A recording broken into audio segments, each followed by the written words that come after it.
습니다. 감사합니다. 시편 71편 1절에서 6절입니다. 다 같이 함께 읽겠습니다. 여호와여, 내가 주께 피하오니 내가 영원히 수치를 당하게 하지 마소서. 주의 의로 나를 건지시며 나를 풀어주시며 주의 귀를 내게 기울이사 나를 구원하소서. 주는 내가 항상 피하여 숨을 바위가 되겠소서. 주께서 나를 구원하라 명령하셨으니 이는 주께서 나의 반석이시요 나의 요새이심이니이다. 나의 하나님이여, 나를 악인의 손 곧 불의한 자와 흉악한 자의 장중에서 피하게 하소서. 주 여호와여, 주는 나의 소망이시요 내가 어릴 때부터 신뢰한 이시라. 내가 모태에서부터 주를 의지하였으며 나의 어머니의 배에서부터 주께서 나를 택하셨사오니 나는 항상 주를 찬송하리이다. 아멘. 오늘도 하나님의 은혜가 여러분의 삶 가운데 가득하기를 바랍니다. 여러분들이 하는 모든 일들 가운데서 주님의 능력을 경험할 수 있기를 바랍니다. 제가 2016년 7월에 터키 지역에 단기 선교를 다녀왔었습니다. 저희가 출발하기 전에 터키의 이스탄불 공항, 제가 가기로 한 그 공항에 테러가 일어나서 단기 선교를 갈 수 있을까 없을까 여러 가지 많은 고민이 있었습니다. 하지만 선교팀은 모든 것을 결정하고 하나님께 맡기며 가기로 작정을 하고 특히 이스탄불 공항으로 출발을 했습니다. 저희가 이스탄불 공항에 도착했을 때 우리는 엄청나게 삼엄하고 뭔가 대단한 문제가 일어날 것 같았었는데 정말 그 공항 안에는 오히려 평온할 정도로, 우리가 생각하지 못할 정도로 아주 평온했습니다. 그래서 특히 이스탄불 공항에 잘 도착하고 그곳에서 선교사님을 만나고 그 지역을 선교 활동을 하였습니다. 이스탄불 지역 주변 지역을 돌아다니는데 아무런 문제가 없었습니다. 며칠 동안 그렇게 전도 활동을 하고 난 다음에 이제 각 지방을 다니면서 복음 사역을 하기 시작했습니다. 그래서 각기 흩어져서 알지도 못하는데 그냥 지방을 어느 터미널 도착 지역만 정해주고 그곳에서 마음대로 선교 전도 활동을 하라라는 그러한 명령을 듣고 우리가 이제 그렇게 출발을 했습니다. 각 지역을 이렇게 지방을 돌면서 선교 활동을 열심히 하고 있는 가운데서 어느 한 지역을 도착했는데 그때에 그만 이 공항 테러가 문제가 아니라 쿠데타가 일어나게 됐습니다. 특히나 그 쿠데타가 일어난 주동한 도시가 바로 저희가 막 지방 활동에서 도착한 그 지역인 거예요. 그래서 저희는 어쩔 수 없이 호텔 안에 갇히게 되었고 이게 주변에서는 막 경적 소리가 자동차 경적 소리가 울리고 여기저기서 막 고함 소리가 일어나고 가끔씩 간헐적으로 총 쏘는 소리도 들리기도 했습니다. 그때 우리나라의 인터넷 뉴스를 통해서 보면 우리나라에서는 굉장히 심각하게 지금 터키가 테러로 인해서 쿠데타로 인해서 완전히 난리가 났다라는 그러한 소식을 오히려 듣게 됐죠. 저희는 호텔 안에서 아무것도 할 수 없고 외부로 나갈 수도 없고 하기 때문에 저희가 할 수 있는 것은 하나님 앞에 기도하는 것입니다. 그래서 이 쿠데타가 속히 마무리되게 해달라고 기도하기 시작했죠. 그렇게 하루 종일 저희가 모여서 기도하기 시작했고 그리고 난 다음에 이틀 만에 쿠데타가 그냥 진압이 되었습니다. 진압이 되었고 뭐 언제 그랬냐는 듯이 여전히 전후는 감돌았지만은 언제 그랬냐는 듯이 아무런 문제 없이 있게 됐죠.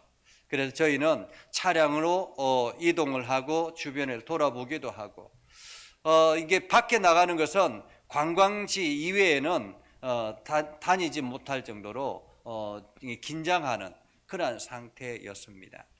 그래서 그래도 나머지 일정들을 다 마치고 다시 이스탄불로 돌아오게 됐죠. 그런데 그때 당시에 이스탄불에 전 세계적으로 선교사들을 모아서 선교 집회를 하기로 계획이 되어 있었습니다. 그런데 그 테러가 일어나고 또 쿠데타가 일어나고 이런 어수선한 상황 가운데서도 이게 선교사님들은 그런 것 같아요. 되게 굉장히 이렇게 진취적인 것 같아요. 그래서 이 모든 것들을 그대로 계획대로 진행하자. 그렇게 해서 선교 대회를 그 이스탄불에서 하게 됐죠.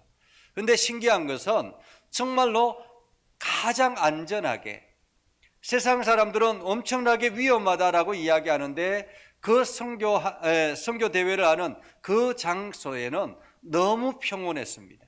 오히려 이동하는데도 아무런 문제가 없고, 더 놀라운 것은 그 선교 대회를 하는 기간 동안 2박 3일 동안 선교 대회를 하는데, 우리가 그곳에서 이제 숙소를 마련해야 되잖아요. 원래는 그냥 여인숙이나 여관 같은 곳에서 숙소를 지내기로 했었습니다. 그런데 이 쿠데타가 일어나고 모든 그 관광의 모든 것들이 다 취소되면서 이게 호텔들이 남아돌기 시작한 거예요. 그러니까 호텔들이 남아도니까 뭐 3분의 1 가격으로 그냥 지방의 여인숙 여관 그 가격으로 호텔을 1급 호텔을 이렇게 사용할 수 있는 그러한 기회가 생겼습니다.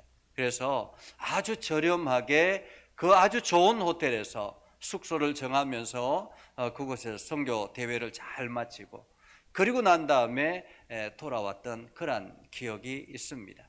오늘 말씀을 묵상하면서 그때의 생각이 참으로 그대로 들었습니다.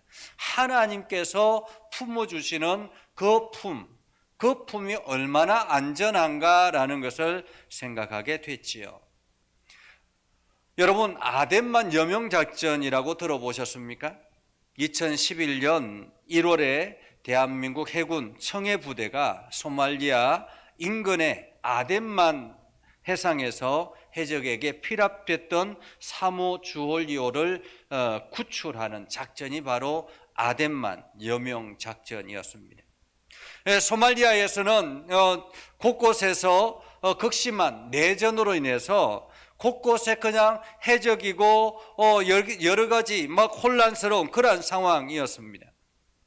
이러한 가운데서 해적들은 점점 늘어나기 시작했고 이것이 국제 문제까지 나타나게 돼서 유엔에서는 이 국제연합안전보장이사회에서는 이 자국민을 보호하기 위해서 군대를 파견해도 좋다라는 그러한 결의를 하게 됐고 우리나라에서는 청해부대가 그곳에 가게 됐지요.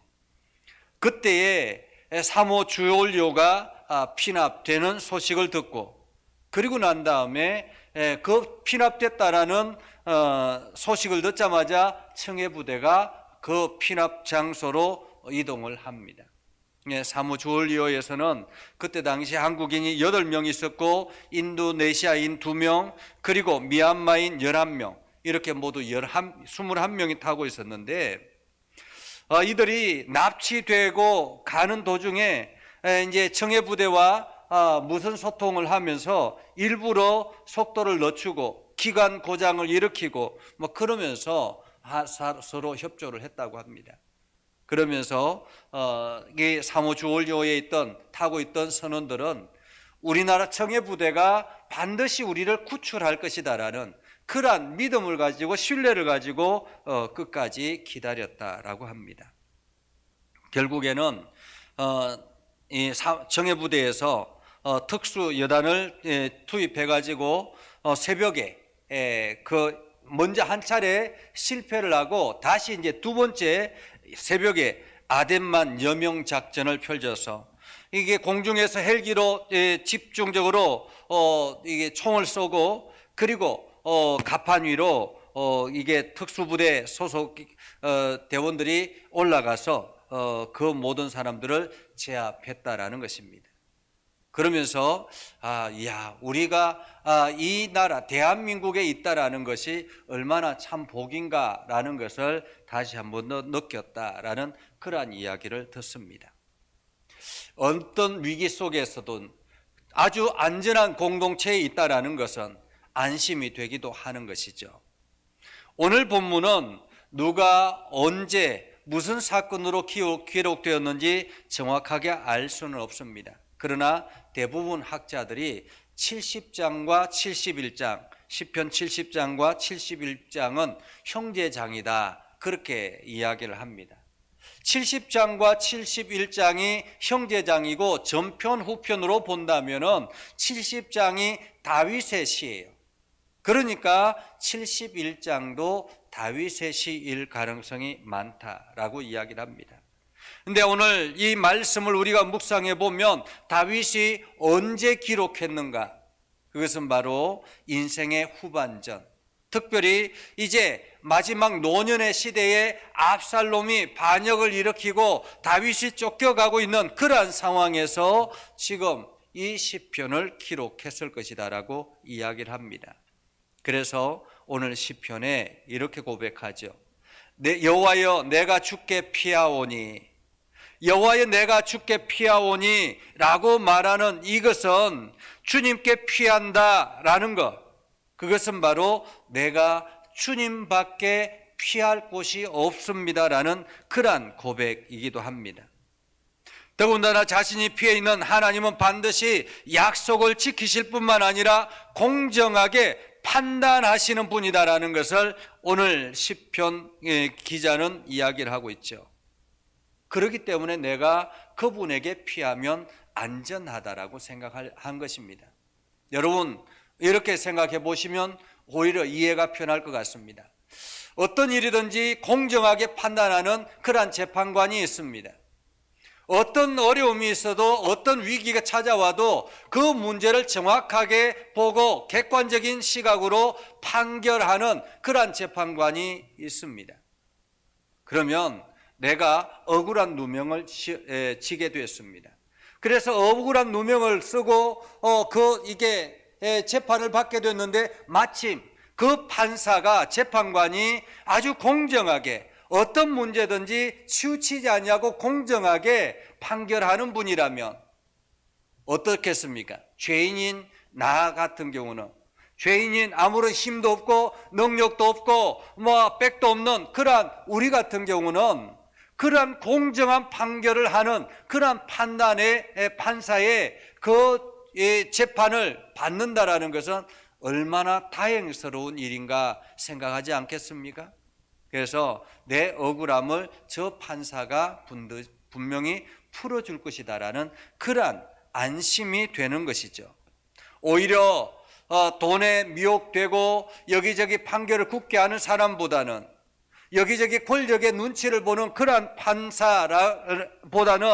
어떤 문제든지 마치 목에 칼이 들어와도 정확하게 판결하는 사람이라면 훨씬 더 안전하겠죠.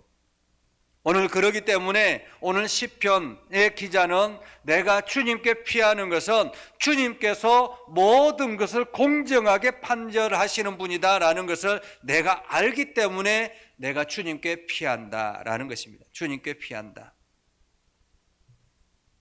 그래서 하나님께 피하면 어떤 상황에서든지 반드시 나를 지켜주실 것이다 라는 것이죠.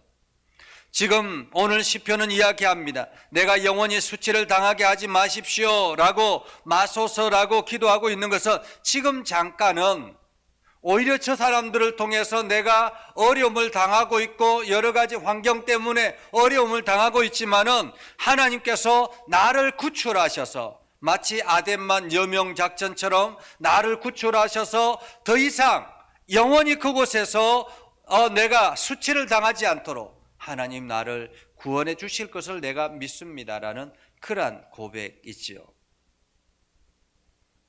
그래서 오늘 이 시편의 기자는 마치 하나님께서 아덴만 여명 작전을 시행하는 것처럼, 마치 지휘관이 아덴만 여명 작전을 명령을 한 것처럼 하나님께서 나를 구원하라고 명령하셨다라고 고백합니다. 오늘 성경에 보면 그렇게 고백하지요. 3절에 보면 주께서 나를 구원하라 명령하셨으니, 누구에게 명령했겠습니까? 사람들에게 명령한 것이 아니라 나를 구출하라 라고 명령한 것은 보이지 않는 천사를 통해서, 하나님의 군대를 통해서 나를 구출하라고 명령했다라는 것입니다. 우리가 하나님의 품 안에 있다라는 것, 주님께 피해 있다라는 것, 주님을 의지하고 있다라는 것은 그러기 때문에 우리는 안심이 된다라는 것입니다. 하나님께서 이미 나를 구출하라고 구출 명령을 내렸기 때문에 나는 온전히 인내하며 기다리면 된다라는 거죠. 그래서 오늘 시인은 이렇게 이야기합니다. 자기가 이렇게 하나님 앞에 하나님을 전적으로 의지할 수 있었던 것은 내가 어릴 때부터, 내가 모태에서부터 주를 의지하였고 나의 어머니의 배에서부터 주께서 나를 택하셨사오니 나는 항상 주를 찬송합니다 라고 말하죠. 오늘 시인의 이러한 간절한 기도는 어릴 때부터 철저하게 훈련되어 왔던 모태신앙이었다라는 것입니다. 어머니 뱃속에서부터 이미 이 시인을 선택하셨고, 그리고 끊임없이 지켜주셨고 하나님을 경험하게 하셨고, 그래서 지금 이 자리까지 있게 됐다라는 거죠. 사랑하는 성도 여러분, 하나님은 여러분을 선택하실 때 성인이 되어서 선택한 것이 아닙니다. 이미 여러분이 어머니 뱃속에서부터 있을 때, 그때에 이미 선택하셨고 하나님 지명하셔 부르셨고, 그리고 여러분을 하나님의 거룩한 백성으로 삼아 주셨다라는 것입니다. 그리고 지금까지 여러분을 하나님의 품속에 보호하고 있다라는 것이죠. 그래서 시인은 확신이 있습니다. 내가 지금 비록 나이가 많이 들었고 아무런 힘이 없지만은 자기가 피해 있는 이 하나님의 울타리는 결코 안전하다라는 사실을 확신하고 있었던 것입니다. 그렇기 때문에 지금 자신이 할 수 있는 유일한 일은 하나님께 피해 있는 것입니다. 주님을 의지하는 것입니다. 주님께 맡기는 것입니다. 모든 것을 주님께 맡기고 오히려 불안함보다는, 염려함보다는 하나님을 찬송하는, 하나님께서 행하실 그 미래를 꿈꾸며 바라보며 찬송하는 것입니다. 감리교의 창시자인 요한 웨슬레 목사님이 아주 폭우가 쏟아지는 어느 날이었다고 합니다. 어느 날 비를 피해 있는데 갑자기 나무 밑에 서 있는데 큰 우레와 내성이 꽉 하는데 황급하게 새 한 마리가 이 목사님의 품속으로 쏙 들어오더라라는 거예요. 이때 웨슬레 목사님은 이 폭풍 속에서도, 그 엄청난 물결 속에서도 나를 품어주시는 하나님의 은혜를 생각하게 됐다라는 것입니다. 야, 내 품속에 들어와 있는 이 새처럼 내가 하나님 품속에 있으면 얼마나 안전할까라는 그러한 고백을 하게 됐다라는 것입니다. 재미교포 정범진 검사라는 분이 있습니다. 그는 뉴욕 브루클린에 있는 검찰청 최연소 부장검사로 임명받은 검사라고 합니다. 그런데 그는 전신마비 장애인이었습니다. 그가 법과대학에 재학 당시에 불의의 교통사고로 전신마비가 되어서 휠체어 신세를 지게 되었습니다. 정말로 기가 막혔죠. 믿음으로 극복하려고 노력했지만은 회복이 되지 않았습니다. 여러 가지 많은 힘든 가운데서 그는 이렇게 정언했습니다. 자기가 한때 절망 가운데 있었고 방황하다가 자살까지 생각했다고 합니다. 어느 날 어머니에게 고함을 질렀습니다. 예수 사진 당장 떼어버려요. 정말 하나님이 살아있다면 나에게 어떻게 이런 일을 일어날 수 있겠습니까? 그런데 어느 날 집 근처 공원 묘지를 거닐다가 그 공원 묘지가 눈에 들어왔다고 합니다. 그러면서 죽은 자보다 산 자가 낫다라는 생각이 들더라는 것입니다. 그리고 그때에 주님의 음성을 듣습니다. 알렉스, 그러니까 미국 이름이 알렉스였는가 봅니다. 알렉스, 나는 너를 살리기 위해 십자가를 선택했고 부활했는데 너는 왜 자꾸 죽음을 선택하려고 하니? 이렇게 말씀하시더라는 것입니다.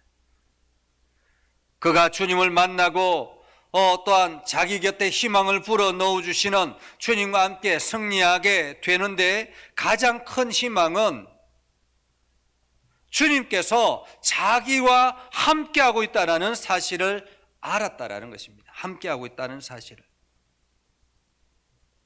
여러분, 여러분의 환경은 어떻습니까? 여러분은 지금 안전한 곳에 있습니까? 여러분은 어디를 피난처로 두고 살아가고 있습니까? 어느 날 중국에서 선교 사역을 감당하는 허든슨 테일러가 편지 한 통을 받습니다. 그것은 바로 영국 선교 본부에서 재정 궁핍으로 인해서 더 이상 선교를 할 수 없으니 선교 활동을 그만두고 철수하십시오라는 그러한 권면의 편지였다고 합니다. 사실 지금 코로나 상황 때문에 많은 선교사님들에게 교회들이 재정 지원을 끊어가지고 돌아오는 그러한 경우들이 굉장히 많다고 합니다. 그 편지를 받고는 밤새도록 철수할 것인가 말 것인가를 고민하기 시작했다고 합니다. 그리고 하나님 앞에 기도하는데 하나님께서 세 가지 응답을 주셨다고 합니다. 그 중에 하나가 에벤에셀이에요. 에벤에셀은 무엇입니까? 하나님께서 여기까지 도우셨다라는 말입니다. 여기까지 도우셨다. 다시 말하면 지금까지 하나님께서 도와주셨다라는 그러한 말씀인 것입니다. 오늘 여러분들에게도 마찬가지입니다. 하나님께서 지금까지 여러분과 함께 하셔서 여러분의 삶을 인도하셨다라는 사실을 기억하시기 바랍니다. 그것이 바로 에벤에셀입니다. 에벤에셀. 두 번째 기도 응답은 여호와 이레라는 것입니다. 여호와 이레. 에벤에셀은 무엇입니까? 과거에 내 삶을 인도하시는 하나님이라면 여호와 이레는 하나님께서 준비하신다라는 말이에요. 아브라함에게 독자 이삭을 바치라고 말씀하셨던 그 아브라함에게 말씀하시는 것이 바로 여호와 이레입니다. 독자 이삭을 죽이려고 마지막 제물로 죽이려고 했을 때 하나님께서 아브라함아 멈추라고 그러면서 너가 나를 사랑하는 것을 알았다고. 그리고 난 다음에 하나님께 준비하신 것이 뒤에 순양이 뿔에 나무에 걸려 있어서 그것을 잡아다가 하나님께 드렸다라는 것이죠. 우리의 모든 필요를 준비하시고 공급하시는 하나님, 준비하시는 하나님이라는 것입니다. 그리고 마지막 받은 응답이 임마누엘 하나님입니다. 임마누엘. 어떤 순간에서든지 나와 함께 하시는 하나님, 우리와 함께 하시는 하나님, 과거에도 하나님께서 준비하시고 이끌어 오셨다고, 그리고 앞으로도 하나님께서 준비하실 것이라고, 그리고 지금 현재 매 순간순간마다 임마누엘 하나님께서 우리와 동행하고 있다는 사실, 이 세 가지 기도의 응답을 받고 난 다음에 선교본부에 편지를 썼습니다. 보조를 중단할지라도 나는 선교를 그만두지 않겠습니다. 나는 자립선교를 출발하겠습니다. 그렇게 해서 오히려 더 내륙으로 내려가서 선교 활동을 했다라고 합니다. 코로나19가 2년 이상 지속이 되면서 교회는 많은 변화가 생겼죠. 2년 동안 온라인 예배를 드리고 가정에서 예배를 드리면서 교회 공동체 생활이 점점 멀어져 가기도 합니다. 재정적으로 어려움을 겪고 있는 그러한 교회들이 굉장히 많아졌고 문을 닫는 교회들이 많아졌습니다. 이뿐만이 아니죠. 성도들의 신앙은 점점 안일함에 빠져가고 있습니다. 그래서 하나님을 자신의 피난처로 생각하지 않는 그러한 영적인 위기가 찾아왔다라는 것입니다. 그런데 우리가 지난 몇 주 동안 선교사들을 통해서 선교 현장의 이야기를 들으면 오히려 지금이 부흥의 시대입니다라고 이야기를 하지 않습니까? 수많은 사람들이 예수님의 모습을 보기도 하고 예수님의 음성을 듣기도 하고 기적이 일어나기도 하고 죽은 자가 살아나기도 하고 이러한 성경의 역사가 그 선교 현장에 일어나고 있다라고 하지 않습니까? 우리의 가슴은 점점 식어지고 있는데 선교 현장에는 놀라운 불같은 역사가 일어나고 있다는 것입니다. 우리에게 임하지 않는 성령이 선교 현장 가운데 임하고 있다는 것. 어쩌면은 안전하다고 생각되는 우리의 삶의 현장이 오히려 악한 세력이 만들어 놓은 덫이 아닌가라는 생각을 해보게 됩니다. 여러분, 우리의 피난처는 하나님이십니다. 우리 교회의 피난처도 하나님이십니다. 내 삶의 피난처도 하나님이십니다. 주님만이 나의 구원자요, 주님만이 나의 피난처임을 우리는 날마다 고백하며 나아가야 될 것입니다. 그래서 오늘 시편의 기자처럼 주님만이 나의 피난처이오니 내가 주님께 피하오니 주님 나를 붙들어 주십시오. 이렇게 날마다 기도하며 나아가는 저와 여러분이 될 수 있기를 주님의 이름으로 축복합니다. 기도하겠습니다. 거룩하신 아버지 하나님, 은혜를 감사합니다. 하나님의 말씀을 듣고 하나님만이 우리의 피난처가 되심을 고백하고 믿음의 길을 걸어갑니다. 우리 가운데 역사하여 주셔서 새 힘을 얻게 해주시고 하나님의 놀라운 역사를 통해서 하나님의 위대하심을 온 땅에 증거하는 축복의 통로가 되게 하옵소서. 말씀으로 새롭게 일어나는 우리 모두가 되게 하시고 날마다 하나님의 은혜를 경험하고 하나님이 나의 인생의 피난처임을 확고하게 믿고 의지하며 세상 사람들에게 보여주게 하여 주옵소서. 그래서 우리가 축복의 통로가 되게 하시고 많은 사람들에게 살아계신 하나님을 간증하는 은혜의 역사가 있게 하여 주옵소서. 오늘도 예배하는 모든 심령들 가운데 하나님의 은혜와 복이 넘쳐나게 하옵소서. 예수님의 이름으로 기도드리옵나이다. 아멘. 이제는 우리 구주 예수 그리스도의 은혜와 하나님 아버지 극진하신 사랑과 성령님의 감화 감동 역사 위로 교통하시며 은혜가 주의 말씀 안에 있는 믿음의 백성들 위해 하는 모든 일들 위해 영원토록 함께 하옵시기를 간절히 축원하옵나이다. 아멘.